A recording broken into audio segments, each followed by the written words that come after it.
J'ai entendu, comme tout le monde, que depuis quelque temps, on confond notre réalité au Bénin avec celle de l'Afrique ou de la sous-région, qui donne le sentiment que, à la fin des deuxièmes mandats, qui sont prescrits comme dernier mandat des présidents d'exercice,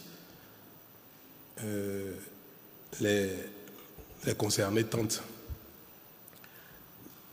de briguer un troisième mandat avec divers prétextes. Et cela a tellement traumatisé les peuples africains que désormais on soupçonne tout le monde à la fin du deuxième mandat de chercher les voies et moyens pour contourner les dispositions constitutionnelles que pourtant tout le monde accepte. On les consigne dans la Constitution et puis à la fin on trouve les moyens de chercher un troisième, un quatrième mandat. Mais moi j'ai quand même espéré que cette question est derrière nous depuis un temps. Le Bénin fait son chemin. C'est vrai, nous n'avons de leçons à donner à personne, mais nous faisons notre chemin de manière admirable, n'est-ce pas? En tout cas, de la manière dont nous-mêmes nous observons nos efforts. Et il y a quelques années, à l'occasion d'une modification, je crois de la dernière modification de notre Constitution, on a fini par faire cet exercice-là. Parce que quand un président est en exercice, il lui est pratiquement interdit de toucher la Constitution, quel que soit le motif, parce qu'on soupçonne de placer une virgule à tête de modification et puis de décréter que c'est une nouvelle Constitution ou une nouvelle République, pour remettre les compteurs à zéro, le compteur de décompte des mandats.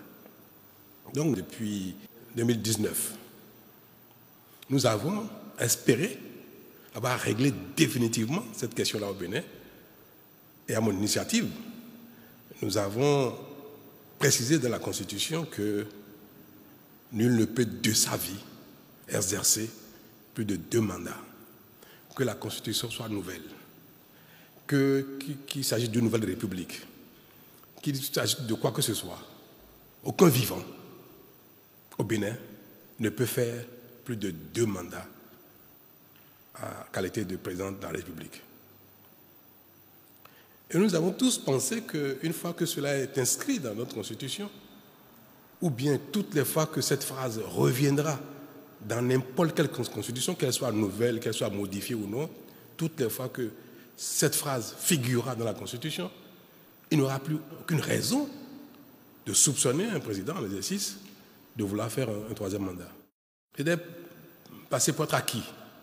Puis, la fin de s'annonçant, on revient encore sur cette question, comme si cet acquis, cette phrase qui est dans la Constitution, comme si soit on s'apprête à l'évacuer, à le sortir de la Constitution, soit, même si elle demeure dans la Constitution, elle n'est plus suffisante pour nous apaiser sur cette question-là.